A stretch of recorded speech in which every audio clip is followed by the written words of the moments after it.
ന്യൂസിലൻഡിൽ പുതുവർഷം പിറന്നു 2017. മനു എം നായർ ഞങ്ങളുടെ പ്രതിനിധി ന്യൂസ് ഡെസ്കിൽ നിന്നും ചേരുന്നു. മനു, ഒരുപക്ഷേ ഇംഗ്ലീഷ് കലണ്ടർ പ്രകാരം പുതുവർഷം പിറക്കുന്നു ആദ്യമായി ന്യൂസിലൻഡിൽ. ശരിയാണ് അജിംഷ, അത് നമ്മളെല്ലാവരും വളരെയധികം ആകാംക്ഷയോടെ കാത്തിരിക്കുകയാണ് 2017 പിറക്കാൻ വേണ്ടിയിട്ട്. ഏതായാലും ന്യൂസിലൻഡിന് സമീപമുള്ള സമാവ ദ്വീപിൽ 2017 പിറന്നു എന്ന വാർത്തയാണ് നമുക്ക് നൽകാനുള്ളത്. ലോകത്തിൽ ആദ്യമായി 2017 വരവേറ്റത് ന്യൂസിലൻഡിന് സമീപമുള്ള സമാവ ദ്വീപാണ്. എന്നാൽ ആഘോഷങ്ങൾ കേന്ദ്രീകരിച്ചത് സമാവ ദ്വീപിന് തൊട്ടടുത്ത പ്രധാനപ്പെട്ട നഗരമായ ന്യൂസിലൻഡിലെ ഓക്ലൻഡ് കേന്ദ്രീകരിച്ചായിരുന്നു.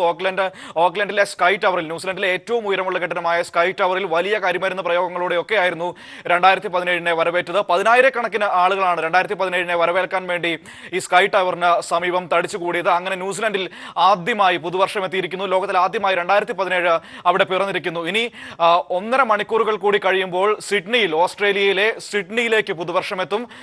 അതായത് ഇന്ത്യൻ സമയം ഏകദേശം 6:33 കൂടിയായിരിക്കും സിഡ്നിയിൽ 2017 പിറക്കുക. ഇതിനൊക്കെ ശേഷം നമുക്കറിയാം 8 മണിക്കൂറുകൾക്ക് വൈകിയായിരിക്കും ഇന്ത്യയിൽ പുതുവർഷം എത്തുക. ഏഷ്യയിൽ ആദ്യം പുതുവർഷം പിറക്കുക ജപ്പാനിലായിരിക്കും. ഇന്ത്യൻ സമയം ഏകദേശം 9 മണിയോടടുത്ത് ജപ്പാനിൽ 2017 വരും. പിന്നീട് ശ്രീലങ്കയിൽ പുതുവർഷം. ഈ സമയ മേഖലയിലുള്ള ചില വ്യത്യാസങ്ങൾ മൂലം ശ്രീലങ്ക, ഇന്ത്യ, പാകിസ്ഥാൻ അങ്ങനെ ലോകം മുഴുവൻ പുതുവർഷത്തെ വരവേൽക്കാൻ തയ്യാറെടുത്ത് കഴിഞ്ഞു. ഏറ്റവും ഒടുവിൽ പുതുവർഷം പിറക്കുക അമേരിക്കയിലായിരിക്കും. ഇന്ത്യൻ സമയം നാളെയോടെ മാത്രമായിരിക്കും, നാളെ വൈകിട്ടോടെ ആയിരിക്കും, നാളെ 5:30 ആയിരിക്കും പുതുവർഷം അമേരിക്കയിൽ പിറക്കുക. വലിയ ആഘോഷ പരിപാടികൾ. ഇനിയിപ്പോൾ ഓസ്ട്രേലിയക്കും ശേഷം മറ്റു സമയമേഖലയിലുള്ള റഷ്യയുടെ ചില ഭാഗങ്ങൾ, പ്രത്യേകിച്ചും ആർട്ടിക് മേഖലയോട് അടുത്ത് കിടക്കുന്ന ഭാഗങ്ങൾ, ഒപ്പം തന്നെ യൂറോപ്പിന്റെ മറ്റു ചില പ്രദേശങ്ങളടക്കം 2017 വരവേൽക്കും. അങ്ങനെ എന്തുകൊണ്ടും 2017 സ്വാഗതം അരുളാനുള്ള അവസാന നിമിഷങ്ങളിലാണ് നമ്മൾ ഓരോരുത്തരും നിൽക്കുന്നത്. അതിൽ തന്നെ ന്യൂസിലൻഡിലെ സമാവ ദ്വീപിൽ പതിവ് പോലെ ആദ്യമായി പുതുവർഷം വന്നിരിക്കുന്നു. അവിടെ ഓക്ലൻഡിലെ സ്കൈ ടവർ കേന്ദ്രീകരിച്ച് വലിയ ആഘോഷ പരിപാടികളോടെയാണ് 2017 വരവേറ്റത്. 2017 ആദ്യം കാണാനുള്ള ഭാഗ്യം ഏതായാലും സിദ്ധിച്ചിരിക്കുന്നത് പതിവ് പോലെ തന്നെ ന്യൂസിലൻഡുകാർക്കാണ്. ഓക്ലൻഡിൽ 10,000-കണക്കിന് ആളുകളാണ് ഈ സ്കൈ ടവറിന് സമീപം വലിയ ആഘോഷ പരിപാടികളുമായി തടിച്ചുകൂടിയത്. നമുക്കറിയാം ന്യൂസിലാൻഡിലെ ഏറ്റവും പ്രധാനപ്പെട്ട ബിൽഡിങ്ങുകളിൽ ഒന്നാണ്. അവരുടെ ഏറ്റവും ഉയരമുള്ള, അവരുടെ ഒരു ദേശീയതയുടെ അടയാളം കൂടിയാണ് സ്കൈ ടവർ എന്ന് പറയുന്നത്. ആ സ്കൈ ടവർ കേന്ദ്രീകരിച്ചാണ് അവരുടെ ആഘോഷ പരിപാടികൾ നടത്തിയിരുന്നത്. ഇപ്പോഴും വലിയ ആഘോഷ പരിപാടികളും കലാപരിപാടികളും എല്ലാം അവിടെ തുടർന്നുകൊണ്ടിരിക്കുന്ന കാഴ്ചകളാണ് നമുക്ക് കാണാൻ കഴിയുന്നത്. വലിയ ദീപങ്ങൾ തെളിച്ചും ഒപ്പം തന്നെ കരിമരുന്ന് പ്രയോഗങ്ങൾ നടത്തിയുമായിരുന്നു 2017 പിറന്നപ്പോൾ ആഘോഷങ്ങൾ പൊടിപൊടിച്ചത്. 2017 പിറക്കാൻ 5 മിനിറ്റ് ഉള്ളപ്പോൾ കൗണ്ട് ഡൗൺ ആരംഭിച്ചു. പിന്നീട് ഓരോ സെക്കൻഡും പുറകോട്ടെണ്ണി ഒടുവിൽ 2017 12 മണി എന്ന സമയം ക്ലോക്കിൽ തെളിഞ്ഞപ്പോൾ വലിയ ആകാശത്തിലേക്ക് വലിയ കരിമരുന്ന് പ്രയോഗത്തോടെ 2017 സ്വീകരിക്കുന്ന ഒരു കാഴ്ച കാണാൻ കഴിഞ്ഞു. ജനങ്ങൾ പരസ്പരം ആലിംഗനം ചെയ്തും അത്തരത്തിൽ വലിയ സന്തോഷത്തോടെ തന്നെ 2017 അവർ വരവേൽക്കുകയും സ്വീകരിക്കുകയും ചെയ്തു. ഇനി നമ്മളും കാത്തിരിക്കുകയാണ് 2017 പിറക്കാനുള്ള നിമിഷങ്ങൾക്കായിട്ട്. നേരത്തെ അജിംഷാദ് പറഞ്ഞ പോലെ സംസ്ഥാനത്തെങ്ങും വലിയ ആഘോഷ പരിപാടികളൊക്കെയാണ് അതിന്റെ ഭാഗമായി നടക്കുന്നത്. വലിയ സുരക്ഷയും ഒപ്പം തന്നെ നിയന്ത്രണങ്ങളും ഒക്കെ ഉണ്ടെങ്കിൽ പോലും പുതിയ വർഷം അതിനെ കാണാനുള്ള ഒരു വലിയ ആകാംക്ഷയോടെ ഓരോരുത്തരും കാത്തിരിക്കുന്നു. 12 മണിക്ക് നമുക്കും പുതുവർഷം പിറക്കും. അതിനു മുൻപ് ഈ സമയമേഖലയിലെ വ്യത്യാസങ്ങൾ മൂലം ലോകത്തിന്റെ പല ഭാഗങ്ങളിലായി പുതുവർഷം പിറക്കും. അങ്ങനെ ഇനി 2017 പടിവാതികൾ തന്നെ, അല്ലെങ്കിൽ 2017 ലോകത്തിന്റെ ഒരു ഭാഗത്ത് വരവേറ്റിരിക്കുന്നു എന്ന് തന്നെ പറയാം. ഇനി 2017 എത്താൻ പോകുന്നത് ഓസ്ട്രേലിയയിലെ സിഡ്നിയിലായിരിക്കും. സിഡ്നിയിൽ അവരുടെ അഭിമാന സ്തംഭമായ ഒപ്പേറ ഹൗസിലായിരിക്കും പ്രധാനപ്പെട്ട ആഘോഷ പരിപാടികളും ഒക്കെ നടക്കുക. ബീച്ച് കേന്ദ്രീകരിച്ച് വലിയ ആഘോഷ പരിപാടികൾ ഒരുക്കി ഓസ്ട്രേലിയൻ ജനത കാത്തിരിക്കുകയാണ് 2017. ശരി, മനുവാണ് വിശദാംശങ്ങൾ നൽകിയത്. 2017 ന്യൂസിലൻഡിൽ പിറന്നു. ഇനി ബാക്കിയുള്ള രാജ്യങ്ങൾ ഓരോന്നും കാത്തുകാത്ത്. മറ്റു വാർത്തയിലേക്ക്. ഉത്തർപ്രദേശിൽ സമാജ്വാദി പാർട്ടിയിൽ നാടകീയ സംഭവങ്ങൾ. അഖിലേഷ് യാദവിനെയും രാം ഗോപാൽ യാദവിനെയും പാർട്ടിയിൽ തിരിച്ചെടുത്തു. ഭരണമുന്നണിയിലെ ഭൂരിപക്ഷം MLA-മാരും പിന്തുണ അഖിലേഷ് യാദവിന് ഉറപ്പിച്ച സാഹചര്യത്തിലാണ് നാടകീയ സംഭവങ്ങൾ അരങ്ങേറിയത്. 229 MLA-മാരിൽ 194 MLA-മാർ അഖിലേഷ് യാദവിന് പിന്തുണ അറിയിച്ച് കത്തും നൽകിയിരുന്നു. അതിനിടെ ലക്നൌവിൽ SP അനുകൂലികൾ ചേരിതിരിഞ്ഞ് ഏറ്റുമുട്ടി. വിവരങ്ങളുമായി ഇപ്പോൾ സന്തോഷ് M ചേരുന്നു. സന്തോഷ്, അക്ഷരാർത്ഥത്തിൽ നാടകീയമായ സാഹചര്യങ്ങളാണ് സംജാതമായത്. ഒരുപക്ഷെ പാർട്ടിയുടെ പിളർപ്പൊഴിവാക്കാനാണ് അഖിലേഷ് യാദവിനെയും രാം ഗോപാലിനെയും തിരിച്ചെടുത്തതെന്ന് പറയുമ്പോഴും അഖിലേഷിന്റെ പാർട്ടിയിലെ ആധിപത്യം ഒരുപക്ഷെ മുലായത്തിനെ അതിശയപ്പെടുത്തിയിട്ടുണ്ടാകാം. എന്തൊക്കെയാണ് ഏറ്റവും പുതിയ വിവരങ്ങൾ?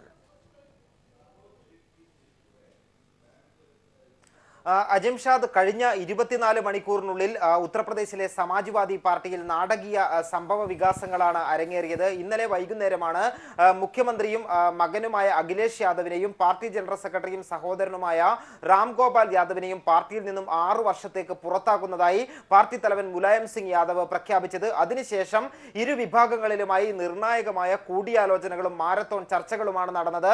ഇന്ന് രാവിലെ മുഖ്യമന്ത്രി അഖിലേഷ് യാദവ് MLA-മാരുടെ യോഗം വിളിച്ചു. അതേസമയം തന്നെ ഈ യോഗത്തിൽ പങ്കെടുത്താൽ കടുത്ത നടപടികൾ നേരിടേണ്ടി വരുമെന്ന് പാർട്ടി സംസ്ഥാന അധ്യക്ഷൻ ശിവപാൽ യാദവ് മുന്നറിയിപ്പ് നൽകുകയും ചെയ്തു. എന്നാൽ ഈ മുന്നറിയിപ്പ് വകവയ്ക്കാതെ 229 MLA-മാരിൽ ഏതാണ്ട് 195 പേരും അഖിലേഷ് വിളിച്ച യോഗത്തിൽ പങ്കെടുക്കാനെത്തി. ഇതോടെയാണ് മുലായം സിംഗ് യാദവ് പക്ഷത്തിൽ ഈ സമവായത്തിനുള്ള ശ്രമങ്ങൾ തുടങ്ങിയത്. വൈകാതെ തന്നെ പാർട്ടിയിലെ മുതിർന്ന നേതാവായ അസം ഖാനെ ദൂതനായി മുലായം സിംഗ് യാദവ് അഖിലേഷ് യാദവിന്റെ വസതിയിലേക്ക് പറഞ്ഞയച്ചു. പിന്നീട് മുലായം സിംഗ് യാദവ് അഖിലേഷ് യാദവുമായി ചർച്ച നടത്തി. അതിനുശേഷം പാർട്ടി സംസ്ഥാന അധ്യക്ഷൻ ശിവപാൽ യാദവുമായും ചർച്ച നടത്തി. ഇത്തരത്തിലുള്ള ചർച്ചകൾക്ക് ഒടുവിലാണ് ഇരുവരെയും, അതായത് അഖിലേഷ് യാദവിനെയും ശിവപാൽ യാദവിനെയും അഖിലേഷ് യാദവിനെയും രാം ഗോപാൽ യാദവിനെയും പാർട്ടിയിലേക്ക് തിരിച്ചെടുക്കുന്നതായി പാർട്ടി അധ്യക്ഷൻ ശിവപാൽ യാദവ് വ്യക്തമാക്കിയത്. തിരഞ്ഞെടുപ്പിനെ ഒറ്റക്കെട്ടായി നേരിടുമെന്നും BJP-യെ UP-യിൽ നിന്നും കെട്ടുകെട്ടിക്കുമെന്നും പാർട്ടി അധ്യക്ഷൻ വ്യക്തമാക്കുകയുണ്ടായി. ഏതായാലും ഇതിൽ ഈ ഒരു 24 മണിക്കൂർ നീണ്ടു നിന്ന സംഭവങ്ങളിൽ ഏറ്റവും ശ്രദ്ധേയമായത് അഖിലേഷ് യാദവ് നിലവിൽ പാർട്ടിയിൽ അജയ്യനാണ് എന്ന് തെളിയിച്ചു. കാരണം മുലായം സിംഗ് യാദവ് പക്ഷത്തിന്റെ മുലായം സിംഗ് യാദവിന്റെ ഭീഷണി ഉണ്ടായിട്ട് പോലും MLA-മാർ അഖിലേഷിന് ഒപ്പം നിൽക്കുന്ന കാഴ്ചയാണ് കണ്ടത്. ഒരു പരിധിവരെ ഇത് തന്നെയാണ് സമവായത്തിലേക്ക് നീങ്ങാൻ മുലായം സിംഗ് യാദവിനെ പ്രേരിപ്പിച്ച ഒരു ഘടകവും. അതോടൊപ്പം തന്നെ മുലായം സിംഗിന് ഒപ്പം നിൽക്കുന്ന മുതിർന്ന നേതാക്കൾ, അസം ഖാനെ പോലുള്ള മുതിർന്ന നേതാക്കളും പാർട്ടിയിൽ പിളർപ്പ് ഒഴിവാക്കണം എന്നുള്ള അഭ്യർത്ഥന മുലായം സിംഗിന് മുന്നിൽ വെച്ചു. ഇതുകൂടി പരിഗണിച്ചുകൊണ്ടാണ് ഇപ്പോൾ സമവായം ഉണ്ടായത്. ഏതായാലും ഇരുവിഭാഗവും സ്വന്തം നിലയിൽ തയ്യാറാക്കിയ സ്ഥാനാർത്ഥി പട്ടികകൾ അസാധുവാക്കും. ചർച്ചകൾക്ക് ശേഷം പുതിയ സ്ഥാനാർത്ഥി പട്ടിക പുറത്തിറക്കാമെന്നുള്ള തീരുമാനത്തിന്റെ പുറത്താണ് ഇപ്പോൾ താൽക്കാലിക വെടിനിർത്തൽ കരാർ ഉണ്ടായിരിക്കുന്നത്.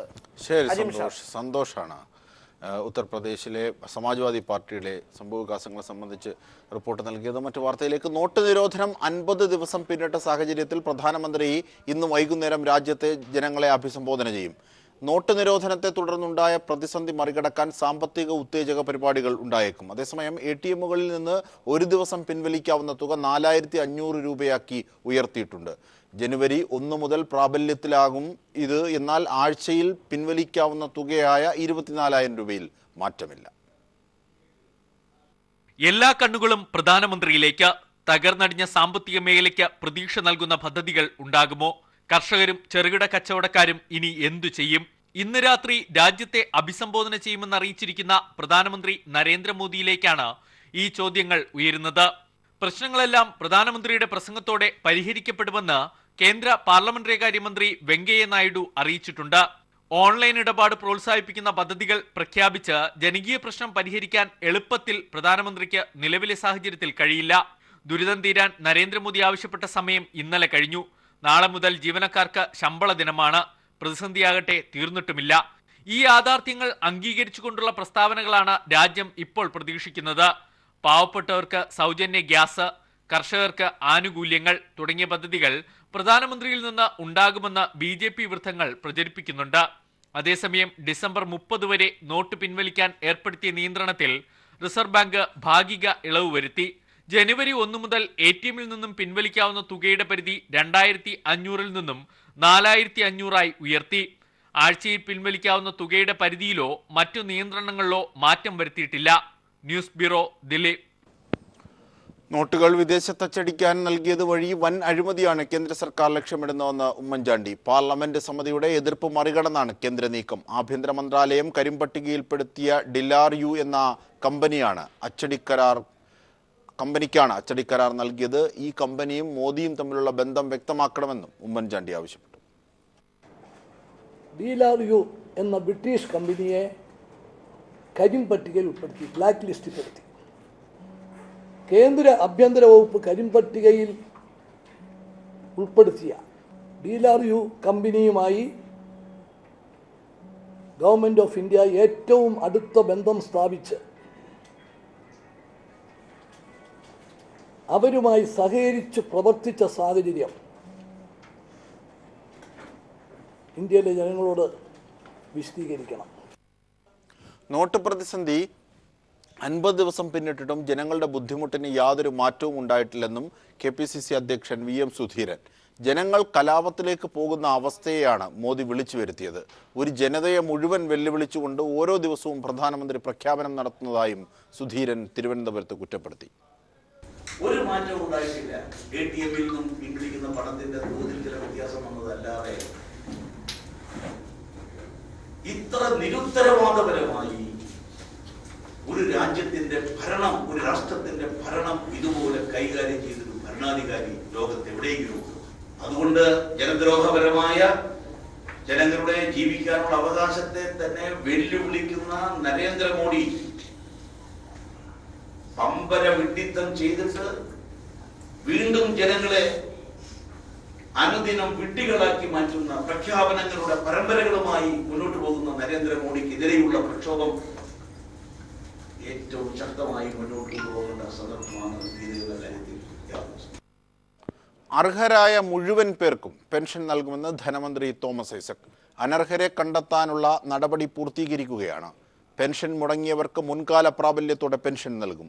പെൻഷൻ ലഭിക്കാത്തവർ തിരിച്ചറിയൽ രേഖയും സത്യവാങ്മൂലവും ഹാജരാക്കണമെന്നും ധനമന്ത്രി പറഞ്ഞു. 49.5 ലക്ഷം പേര് പെൻഷൻ വാങ്ങുന്നു. ഇതില് ഇരട്ടിപ്പുണ്ട്. അനർഹരായിട്ടുള്ള ഒരുപാട് പേരുണ്ട്, അർഹരായിട്ടുള്ള ഒരുപാട് പേർക്ക് ഇപ്പം മുന്നിട്ടുണ്ട്. ഇതാകെ പരിശോധിച്ച് അർഹരായിട്ടുള്ള മുഴുവൻ പേർക്കും പെൻഷൻ നൽകാം. അങ്ങനെ അനർഹതയെ മറ്റും ഒഴിവാക്കുമ്പോൾ ഇന്നത്തേതിനേക്കാൾ പെൻഷൻ ഗണ്യമായിട്ട് ഉയർത്താനും പറ്റും. ഇപ്പം 1000 ആക്കി, ഇനി അതിനേക്കാൾ കൂടുതൽ ഉയർത്താം. ഇന്നത്തുള്ള അരാജക അവസ്ഥ അവസാനിപ്പിക്കാൻ പറ്റും. അപ്പൊ ഇതിനുള്ള മാനദണ്ഡങ്ങൾ കഴിഞ്ഞ ഓണക്കാലത്ത് വളരെ ഉദാരമായിട്ട് എന്താണോ അവകാശപ്പെടുന്നത് അവകാശം അംഗീകരിച്ചുകൊണ്ടാണ് പെൻഷൻ കൊടുത്തത്. 3500 കോടി രൂപ പെൻഷൻ വിതരണം ചെയ്തു. പക്ഷെ അന്ന് തന്നെ പറഞ്ഞിരുന്നു 2 പെൻഷൻ അർഹത ഉണ്ടാവില്ല. KSRTCയിൽ ജനുവരിയിലും ശമ്പളവും പെൻഷനും വൈകുമെന്ന് ഗതാഗത മന്ത്രി AK ശശീന്ദ്രൻ. കഴിഞ്ഞ UDF സർക്കാരാണ് KSRTC തകർത്തതെന്നും ശശീന്ദ്രൻ പറഞ്ഞു. ശമ്പളം കൊടുക്കാനുള്ള തുക എപ്രകാരത്തിൽ കണ്ടെത്തണം, ഇപ്പോഴത്തെ കളക്ഷൻ വെച്ചുകൊണ്ട് നമുക്കിത് മുമ്പോട്ട് പോകാൻ കഴിയുമോ, അങ്ങനെ വരാത്ത സാഹചര്യത്തിൽ കളക്ഷൻ വർദ്ധിപ്പിക്കാൻ എന്ത് ചെയ്യണം തുടങ്ങിയ ഒരു കർമ്മ പദ്ധതി ആവശ്യമാണ്. അതിനെക്കുറിച്ച് ഒരു നിഷേധാത്മക നിലപാടിൽ ആരും തന്നെ അതിനെ കാണേണ്ടതില്ല. കാരണം ഞാൻ രാവിലെയും കൂടെ ഈ കാര്യം അദ്ദേഹത്തോട് സംസാരിച്ചിട്ടുള്ളതാണ്. അതുകൊണ്ട് KSRTCയെ സർക്കാർ കൈയൊഴിയും എന്ന ഒരു തെറ്റായ സന്ദേശം ഒരു കാരണവശാലും കൊടുക്കേണ്ടതില്ല.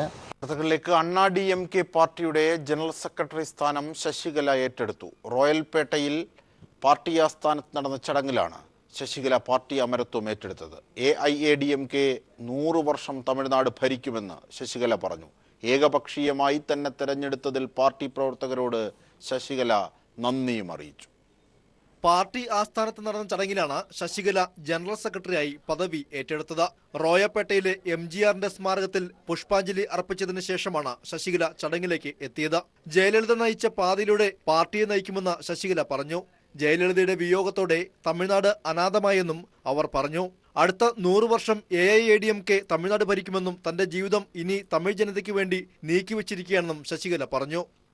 നമ്മമ്മ எந்த வேகத்தில் இந்த இயக்கத்தை வழிநடத்தினார்களோ அதே வேகத்தோடு எந்த இராணுவ கட்டுப்பாட்டோடு அனைத்திந்திய அண்ணா திராவிட முன்னேற்ற கழகத்தை நம் அம்மா வைத்திருந்தார்களோ அதில் கடுகளவும் குறையாத அதே கட்டுப்பாட்டோடு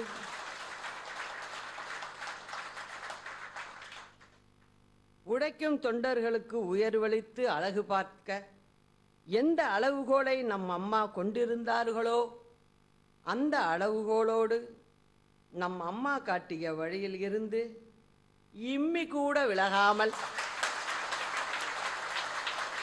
இந்த இயக்கத்தை கொண்டு செலுத்துவோம்.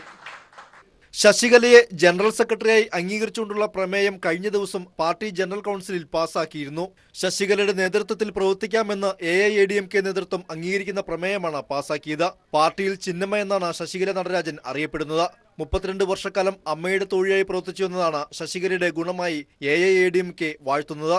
പാർട്ടി അംഗമായി കുറഞ്ഞത് 5 വർഷത്തെ പ്രവൃത്തി പരിചയമില്ലാത്തവർ ജനറൽ സെക്രട്ടറി ആകരുതെന്നാണ് AIADMKയുടെ ചട്ടം. ഇത് ഭേദഗതി ചെയ്താണ് ശശികലയെ ജനറൽ സെക്രട്ടറിയായി നിയമിച്ചത്. News desk. പോലീസ് അസോസിയേഷൻ മുൻ ജനറൽ സെക്രട്ടറി GR അജിത്തിനെ സസ്പെൻഡ് ചെയ്തു. പോലീസ് സഹകരണ സംഘത്തിലെ അഴിമതിയെ തുടർന്നാണ് നടപടി. DCP ശിവവിക്രമനാണ് സസ്പെൻഡ് ചെയ്തത്. അഴിമതി വാർത്ത പീപ്പിൾ TV-യാണ് പുറത്തുവിട്ടത്. പോലീസ് സഹകരണ സംഘത്തിലെ ക്രമക്കേടിൽ കേസ് രജിസ്റ്റർ ചെയ്ത് 5 മാസം പിന്നിടുമ്പോഴാണ് പോലീസ് അസോസിയേഷൻ മുൻ ജനറൽ സെക്രട്ടറി GR അജിത്തിനെതിരെ നടപടി സ്വീകരിച്ചത്. നേരത്തെ കേസിൽ FIR രജിസ്റ്റർ ചെയ്തതിനെ ചോദ്യം ചെയ്ത് അജിത്ത് കോടതിയെ സമീപിച്ച് സ്റ്റേ നേടിയിരുന്നു. എന്നാൽ നടന്നത് ഗുരുതരമായ കുറ്റകൃത്യമാണെന്നും ശാസ്ത്രീയമായ തെളിവുകൾ ഉണ്ടെന്നും കാട്ടി സർക്കാർ കോടതിയിൽ നിന്നും സ്റ്റേ വെക്കേറ്റ് ചെയ്തു. അജിത്തിനെ സസ്പെൻഡ് ചെയ്യരുതെന്ന് മുൻ special branch assistant commissioner Reji Jacob റിപ്പോർട്ടും നൽകിയിരുന്നു. ഇത് സർക്കാർ തള്ളി. തുടർന്ന് നീണ്ട ആലോചനകൾക്ക് ശേഷം DCP ശിവവിക്രമാണ് GR അജിത്തിനെ സസ്പെൻഡ് ചെയ്ത് ഉത്തരവിട്ടത്. പോലീസ് സഹകരണ സംഘത്തിലെ ക്രമക്കേട് സംബന്ധിച്ച വാർത്ത പീപ്പിൾ TV-യാണ് പുറത്തുവിട്ടത്. 2015 സെപ്റ്റംബർ 22-ന് ചേർന്ന ഭരണസമിതി യോഗത്തിന്റെ മിനിറ്റ്സ് ബുക്കിൽ കൃത്രിമം കാട്ടിയതായി വിജിലൻസ് സഹകരണ സംഘം പ്രസിഡന്റ് പരാതി നൽകിയിരുന്നു. അന്നേ ദിവസം എടുത്ത 7-ാം തീരുമാനവും 10-ാം തീരുമാനവും അടങ്ങിയ പേജിന് പകരമായി മറ്റൊരു പേജ് കൂട്ടിച്ചേർത്ത് വ്യാജരേഖ സൃഷ്ടിച്ചതായി പോലീസ് സഹകരണ സംഘം പ്രസിഡന്റും വിജിലൻസ് SI-യുമായ M സോമനാഥന്റെ പരാതിയിൽ പറഞ്ഞിരുന്നു. സംഘം പ്രസിഡന്റിന്റെ പരാതി സിറ്റി പോലീസ് കമ്മീഷണർ വിജിലൻസ് SP-ക്ക് കൈമാറിയിരുന്നു.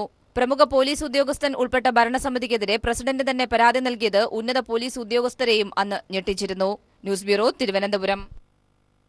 ശബരിമലയിലും എരുമേലിയിലും പുതിയ പോലീസ് ബാച്ച് ചുമതലയേറ്റു. 2980 പോലീസുകാരാണ് സുരക്ഷയ്ക്കായുള്ളത്. സന്നിധാനത്ത് 12 DYSP-മാരും 30 CI-മാരും 100 SI-മാരും ASI-മാരും 1325 പോലീസുകാരുമാണ് സുരക്ഷാ ചുമതലയ്ക്ക് നിയോഗിച്ചിരിക്കുന്നത്.